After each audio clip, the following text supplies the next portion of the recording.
नमस्कार दोस्तों, मेरा नाम है सोनू भगत और आप देख रहे हैं आई फील ट्रेडर्स। यह video what is share market in Hindi series का पार्ट 2 है, जो कि मैंने स्टार्ट करी थी। पार्ट 1 में मैंने आपको बताया था शेयर मार्केट क्या है और ये कैसे काम करता है। तो अगर आपने वो वीडियो नहीं देखा है तो आप जाके देख सकते हैं, लिंक डिस्क्रिप्शन में है, जिससे कि आपको यह वीडियो अच्छे से समझ में आएगा। तो चलिए शुरू करते हैं। आपने कई बार लोगों को ये कहते हुए सुना होगा कि आज शेयर मार्केट इतने परसेंट बढ़े, इतना परसेंट घटे। तो आखिरकार आपके दिमाग में भी ये सवाल आता होगा कि शेयर मार्केट कैसे घटते हैं, कैसे बढ़ते हैं और आखिरकार शेयर मार्केट की ज़रूरत है क्यों। तो चलिए समझते हैं इस वीडियो में। इस चीज़ को समझने के लिए हम एग्जांपल लेते हैं। मान लीजिए आपको एक बिजनेस स्टार्ट करना है। आपको बिजनेस स्टार्ट करने के लिए शुरू में जो पैसे की ज़रूरत रहेगी वो आप कहाँ से पूरी करोगे? या तो आपकी खुद की सेविंग रहेगी या फिर आप अपने फैमिली फ्रेंड्स या अपने फ्रेंड से उधार लेके बिजनेस स्टार्ट करेंगे। अब बिजनेस को स्टार्ट करने के बाद में थोड़े ही समय में आपका बिजनेस सही से चलने लग गया और आपके बिजनेस में आपको प्रॉफिट भी होने लगा है। अब आपको क्या ज़रूरत महसूस हो रही है कि अगर मैं थोड़े बहुत पैसे मेरे बिजनेस में और लगा दूं तो मेरा प्रॉफिट है जो और बढ़ सकता है। क्योंकि आपको समझ है आपके बिजनेस की, तो आपको लग रहा है आप अगर थोड़े बहुत पैसे और इन्वेस्ट करेंगे तो आपका प्रॉफिट यहाँ से बढ़ेगा। अब आपके पास ऑप्शन क्या है? आप बैंक से लोन ले सकते हैं अब आप अपने बिजनेस के ऊपर। अब आप अपने बिजनेस की लोन फाइल लेकर बैंक के पास जाते हैं। बैंक आपकी फाइल चेक करता है और बैंक को लगता है आपका बिजनेस बढ़िया है, वो आपको लोन दे देता है। अब मान लीजिए आपने 20 लाख का लोन ले लिया और उन 20 लाख को अपने बिजनेस में इन्वेस्ट कर दिया। उन 20 लाख को इन्वेस्ट करने के बाद में आपका बिजनेस और भी बढ़ गया, आपका प्रॉफिट और बढ़ गया। अब इस स्टेज पर आपके पास 2 ऑप्शन है। एक तो आप इतने में ही संतुष्ट होकर अपने जीवन को बिना रिस्क लिए जी सकते हैं, और दूसरा, अगर आप थोड़ी बहुत रिस्क लेना चाहते हैं और आप अपने बिजनेस को और भी ग्रो करना चाहते हैं, तो आप क्या सोचते हैं कि मेरा अभी 1 पॉइंट है, मैं 1 से 10 पॉइंट खोलना चाहता हूँ। तो इसके लिए आपको और भी पैसे की ज़रूरत रहेगी और आगे रिस्क भी रहेगी। तो इसके लिए आपके पास क्या ऑप्शन है? आप पैसे कहाँ से लाएंगे? तो ये ऑप्शन आपको देती है शेयर मार्केट। अब सबसे पहले आपको अपनी जो फर्म है उसको प्राइवेट लिमिटेड कंपनी के तौर पे रजिस्टर करवाना होगा इनकॉर्पोरेट में। ऐसा क्यों? क्योंकि शेयर मार्केट में जाने से पहले सभी कंपनियों को प्राइवेट लिमिटेड होना ज़रूरी होता है। अब प्राइवेट लिमिटेड होने के बाद में आपको जाना होगा सेबी के पास में। अब ये सेबी क्या है इसके बारे में हम बाद में बात करेंगे। अभी आप इतना समझिए, सेबी एक ऐसा डिपार्टमेंट है जो शेयर मार्केट को रेगुलेट करता है, शेयर मार्केट के बारे में सारे डिसीजन लेता है।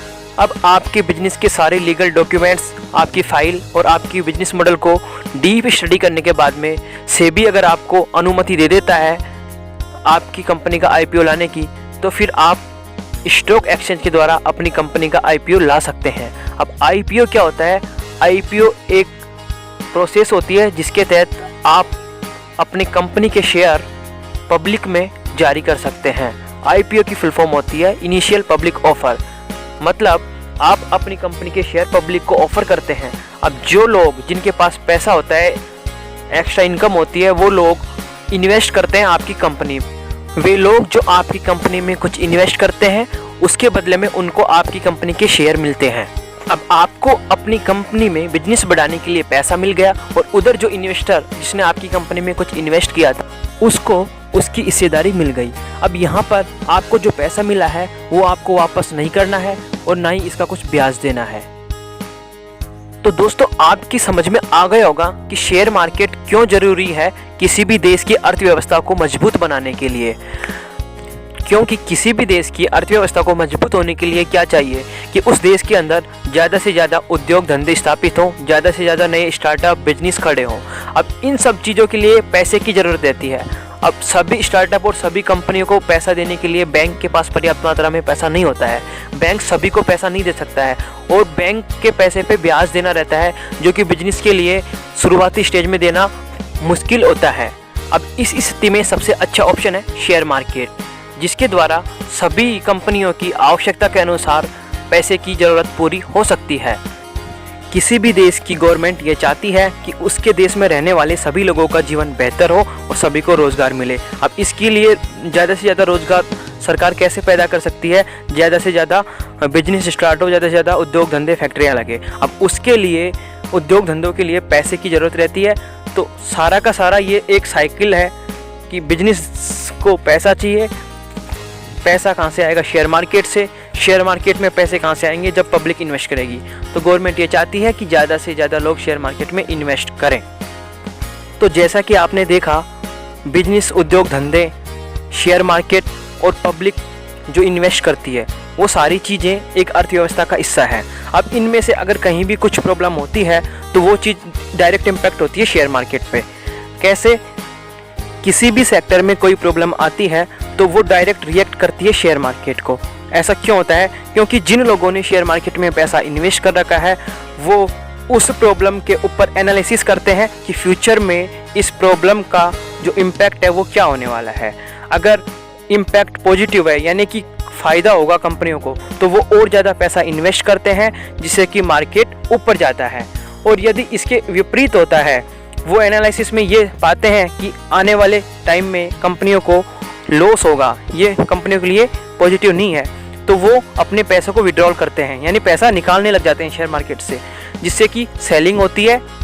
और जैसे कि मैंने आपको बताया था, share market demand and supply पे काम करता है। अगर सप्लाई ज़्यादा होगी और डिमांड कम होगी, तो जैसा कि आपको पता है, सप्लाई ज़्यादा और डिमांड कम होने पे मार्केट नीचे आएगा। तो इस तरीके से हमने जाना कि शेयर मार्केट की ज़रूरत क्यों है और इसकी रेट ऊपर नीचे कैसे होती है। अब सबसे बड़ा सवाल यह है, जैसे मैंने आपको बताया है उसके अकॉर्डिंग यहाँ पर सब कुछ सही है।